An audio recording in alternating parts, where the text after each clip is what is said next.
Sergeant Enriquez? Sabi ng lola mo nandito ka daw. By the way, I'm Attorney Noel Cariaga. Family attorney ni Mayor. Attorney, ano pong kailangan niyo? Gusto sana kitang imbitahan sa aming opisina.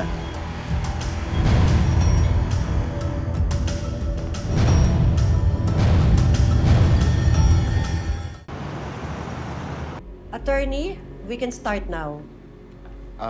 Ma'am, pwede po bang maghintay muna tayo sandali? May hinihintay pa po tayo. Ha? Sino?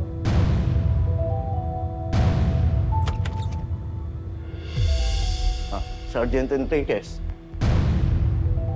Po kayo. Dito po. Attorney, anong ginagawa ng babaeng yan dito? Kaya po nandito si Sergeant Enriquez dahil kasama siya sa papamanahan ni Mayor Joaquin. What? That's absurd! Are you kidding me? Please, sit down. Calm down, please. Tama na. Okay, gusto ko lang malaman kung anong kalokohan ito. Anong pinamana sa kanya? I want proof. Nandito po ang mga dokumento, Ma'am Sofia. Ayan po yung copy ninyo. Ito yung kaya. Ayan. As you can see, most of the properties and assets were equally divided among the three of you. At ang tanging ipinamana lamang kay Miss Enriquez ay ang rest house sa Batangas at ang 10 million in cash. Hindi pwede ito. At wala akong pakialam kahit isang property lang ipapamana sa kanya.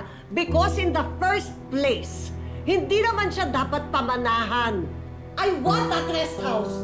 Mami, you never liked that place, di ba? Nag-away pa nga kayo ni Daddy kasi galit na galit ka nung binili niya yung rest house na yun as a gift for your birthday, di ba? Exactly. It was a gift for me. So it doesn't matter if I like it or not. Ma, please. Stop it. Nakakahiya kay attorney. Nakakahiya? Yes. Hindi ba mas nakakahiya na itong anak sa labas ay nakikisawsaw sa mana ng pamilya? If you have any dignity or decency left in the bones of your body, you will disclaim your inheritance. Please stop it. Last will ito ni Dad. Ipagkakait pa ba natin sa kanya yon? Pagbigyan na lang natin. Ibigay natin kay Bobby yung gustong ibigay sa kanya ni Dad. Please. Gawin natin para kay Dad.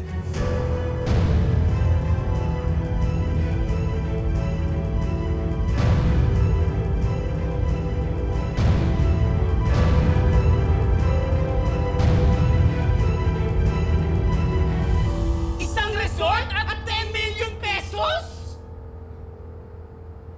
Oo. Pero iniisip muna niya kung anong gagawin niya dun sa mga minana niya. Ay, Kapitana, edi magbabakasyon tayo. Susuot ko na yung two-piece ko. Ako yung one-piece. Sayang kasi. Tumigil nga kayo. Hintayin na lang natin kung anong desisyon ni Bobby. Sige. Kung ayaw nyo talaga magbakasyon, edi paghatian na lang natin yung 10 million pesos. At magpaparetoke tayo, magpapalagay ako niya. Ako magpapanose, and then yung hips ko medyo malaki. So, kailangan ko siyang bawasan. Sitigil kayo. Kulang yung 10 million sa paritoke ninyo. Grabe ka naman, Kapitana. Okay ka, ha? Kapitana, nasan ba si Bobby? Umuwi. Gusto raw niya mapag-isa. Uuwi na muna rin ako. Ipagluluto ko siya ng masarap na pagkain.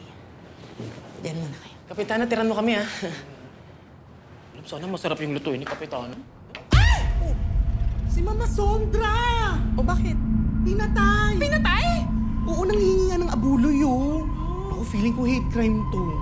Paano mo naman nasabi yan, Mar? Pinapatay lahat ng mga magagandang bading. Hala, kinabahan ako. Kaya nga, Paano ako? mauna ka. Huwag kang kabahan. Oo naman si Mama Sondra.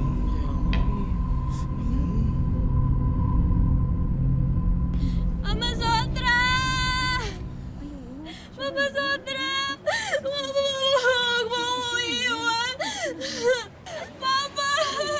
Anak daw to ng biktima. Ano na ba nangyayari sa mundong ngayon? Pero Bok, hindi ko alam yung pakiramdam mo. Mawawalan ka ng mahal sa buhay. Pag nalagay ka sa ganyang sitwasyon, talagang di mo alam kung anong gagawin. Tila walang bagay na makapaghahanda sa'yo sa klase ng sakit na mararamdaman mo.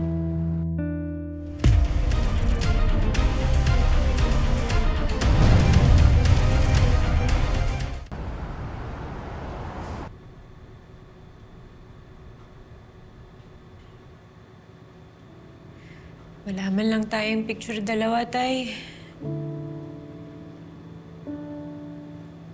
Ang tagal kasi bago kita natanggap eh. Ang arte-arte ko.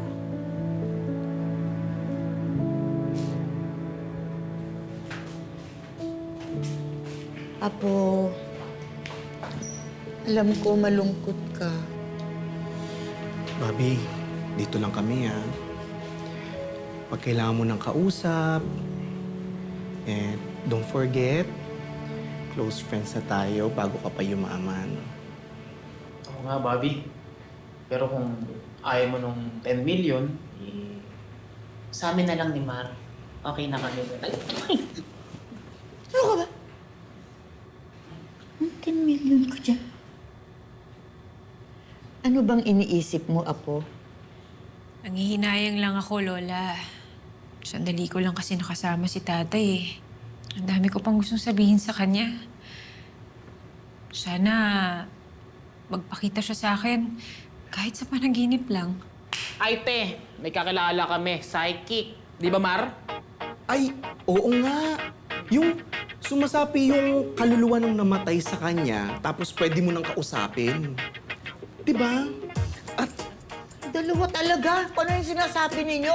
Psychic? Ibudol yan eh. Ay, Lola, totoo yun. di ba? Oo, yung kakilala namin. Magaling yun. Si Madam Alma. Handa na po ba kayo, Nay? Kailangan natin huminga ng malalim. Isa pa.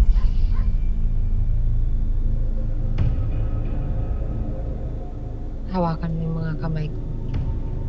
Sabay tayong pipikit, ha? Isa, dalawa, tatlo. Bawal buksan ng mata.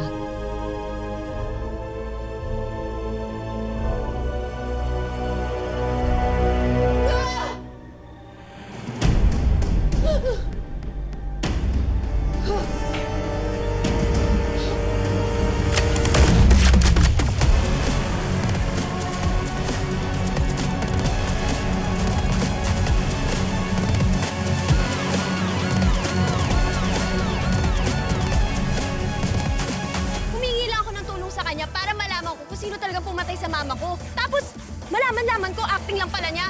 Totoo yung acting? Anong sinasabi mong acting? May pruweba ka ba? Ah! May nakita ako! I speak! Nakita ko, oo! Hindi ako makapaniwala eh. Parehong-pareho yung mga detalyeng sinabi niya.